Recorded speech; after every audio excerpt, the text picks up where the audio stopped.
ഇന്ന് ഗ്രാഫ്റ്റ് ചെയ്യുന്ന അവോക്കാഡോ പ്ലാന്റാണിത്.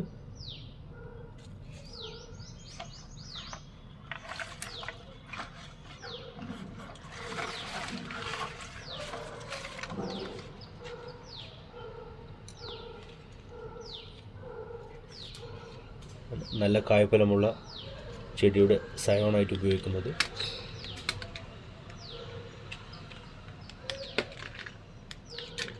പൂവിടാറായിട്ടുണ്ട്. ഇത് നല്ലൊരു ഭാഗത്ത് നിന്ന് പൂവാണ് ഈ കാണുന്നത്.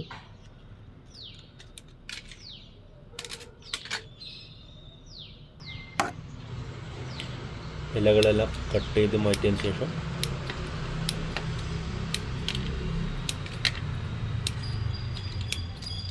ഏകദേശം ഒരേ വലിപ്പമായിരിക്കണം സയോണും റൂട്ട് സ്റ്റോക്കിനും. ഇതൊക്കെ പുതിയ മുകളവും അതിനോടൊപ്പം തന്നെ പൂവും വരുന്നുണ്ട്. നമുക്ക് തലഭാഗം കട്ട് ചെയ്ത് തരാം, കുറച്ച് ഗ്രോത്തിന് നല്ലതായിരിക്കും.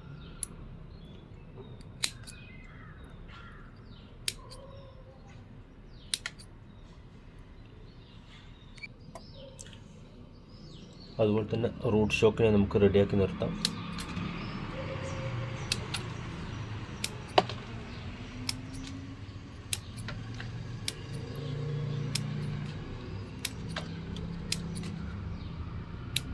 ഈ ചെടിയുടെ ഈ ഭാഗത്താണ് നമുക്ക് ഏകദേശം ഒരേ വലിപ്പം വരുന്നത്. നമുക്കപ്പം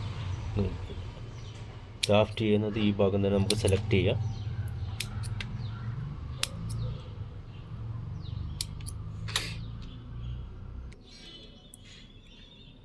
ഇതിൻ്റെ കൂടെ വളരുന്നത് ചന്ദനത്തിൻ്റെ ചെടിയാണ് താഴെ കാണുന്നത്. കൃത്യമായി കട്ട് ചെയ്ത് വൃത്തിയാക്കിയതിന് ശേഷം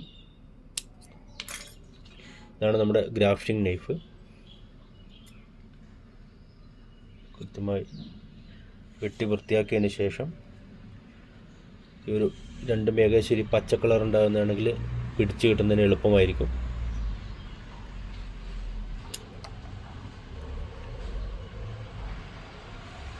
ഫസ്റ്റ് നെടുകെ പിളർന്നതിന് ശേഷം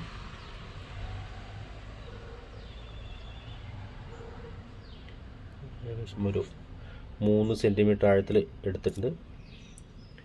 പിന്നെ ഒരു ആപ്പിൻ്റെ ആകൃതിയിൽ ചെത്തി വൃത്തിയാക്കിയതിന് ശേഷം ഈക്വലായിട്ട് രണ്ട് ഭാഗത്തും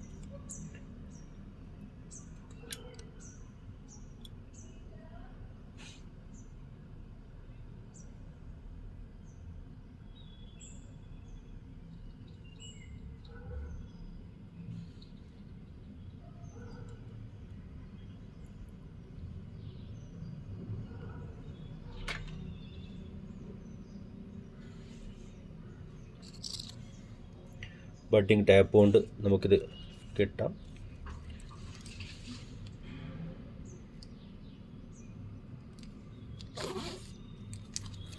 എത്രയും ടൈറ്റ് ചെയ്യാൻ പറ്റുമോ അത്രയും ടൈറ്റ് ചെയ്തിട്ട് കിട്ടും. അതുപോലെ തന്നെ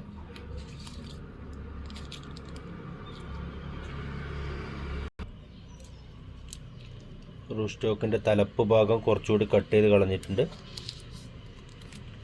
ഈ ചെടിയുടെ ഇളം തണ്ടിന് കുറച്ച് വഴുവഴുപ്പുള്ളത് കൊണ്ട് നമുക്ക് കറക്റ്റ് സ്ഥാനത്ത് വെക്കാൻ വേണ്ടി കുറച്ച് ബുദ്ധിമുട്ടുണ്ടായിരിക്കും.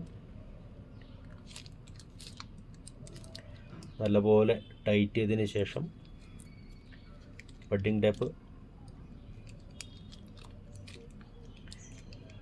ശരിക്കും പറഞ്ഞാൽ ബഡ്ഡിംഗ് ടാപ്പ് അല്ല ഇത് പ്ലാസ്റ്റിക്കിൻ്റെ നേരത്തെ കവർ പാക്കിംഗ് ടാപ്പിനെ കൊണ്ട് നമ്മൾ ചെയ്തുവാണ് ഇപ്പോൾ ചെയ്യുന്നത്.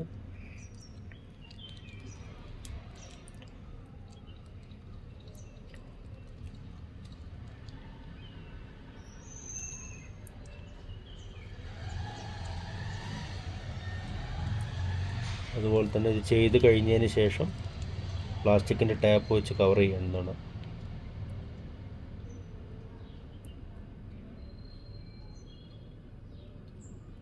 നല്ലപോലെ ടൈറ്റ് ചെയ്തതിന് ശേഷം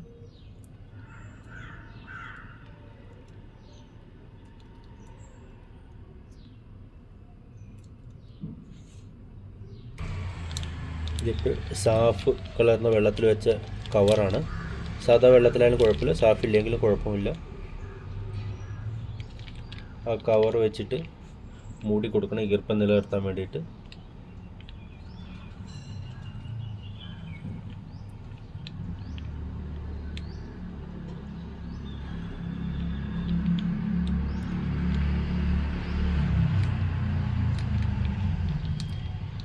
ഈ കവർ ഒരു 15 ദിവസം നമുക്ക് ഇതുപോലെ തന്നെ വെക്കാം.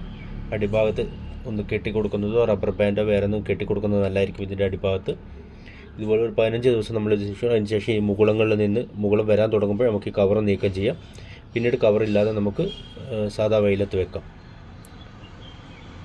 Thank you.